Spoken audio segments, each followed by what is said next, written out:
পুত্ৰ বৰীৰ অত্যাচাৰত ঘৰ এৰিলে এগৰাকী বৃদ্ধাই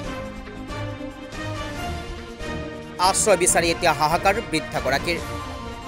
বজালী জিলা প্ৰশাসন আৰু চৰকাৰৰ সহায় লাগে এতিয়া বৃদ্ধাগৰাকীক পুত্ৰ বৰীৰ অত্যাচাৰ সহ্য কৰিব নোৱাৰি ঘৰ এৰি আহিল এগৰাকী 80 উৰ্ধৰ বৃদ্ধাই এতিয়া আশ্ৰয় বিচাৰি হাহাকাৰ কৰিছে বৃদ্ধাগৰাকী আশ্ৰয় বিচাৰি এতিয়া বজালী আৰক্ষী প্ৰশাসন তথা চৰকাৰৰ সহায় বিচাৰিছে বৃদ্ধাগৰাকীয়ে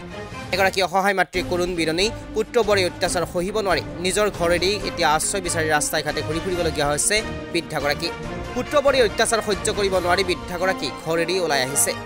ৰাস্তাই ঘাটে মানুহক বিচাৰিছে আশ্ৰয়ৰ বাবে কিছু ঠাই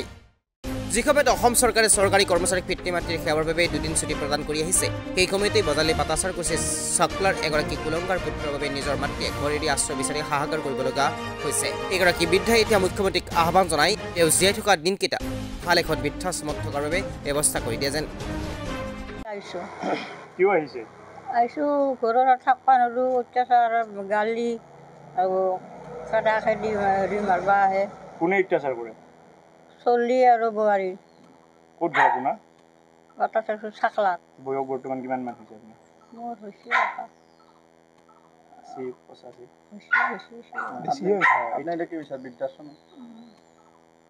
80 কিমান দিন ধৰি আপোনাক অত্যাচাৰ কৰি আছে পুত্ৰ বোৱাৰী কেতিয়াবা কৰে মই ইমান আছলো আৰু এনেকৈ কৰিও দিওঁ দুখনমান এইকেইটা দেখাই দিব নোৱাৰোঁ সেইকাৰণে কাম কৰিব নোৱাৰে অত্যাচাৰ কৰে এতিয়া আপুনি কি ক'ত থাকিব বিচাৰে য'তে জাগা পাম ৰবা অতি দুখ লগা কথা চাওকচোন এই বৃদ্ধা আইতাগৰাকী দেখি কেনেকুৱা লাগে অতি দুখ লগা কথা মই দেখিলে মানে দুখ লাগে হয় চাওক কথাটো কি মই আগতো কৈছোঁ যে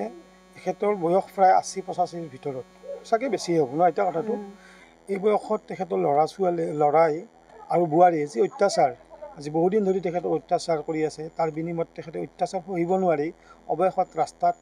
ৰাস্তাৰ ঘাট প্ৰতিঘাটে তেখেতে ওলাই আহিব লগা হ'ল যোৱা পৰহি সন্ধিয়া পাটাচাৰকুছি চাকলাৰ পৰা তেখেতে নিজে খোজকাঢ়ি আহি আমাৰ এই গাঁও পালে আমাৰ এই গাঁৱত আমাৰ খুৰীমাই লগ পালে খুৰীমাক হাতে কৰি ধৰি তেখেতে কৈছে যে মোক ঘৰত আশ্ৰয় দিব লাগে ঠিক পৰহিৰ পৰা আজিলৈকে আশ্ৰয় হিচাপে আছে কিন্তু আমাৰো এটা দায়িত্ব আছে তেখেতক আমি যিহেতু আমাৰ কোনো ধৰণৰ চাহ চিনাকি নাই আমিও যাতে কোনো ধৰণৰ ভেজালত পৰিব নোৱাৰোঁ সেইবাবে মই প্ৰশাসনকো জনাইছিলোঁ যোৱাকালি পাটাচাৰকুছি থানাত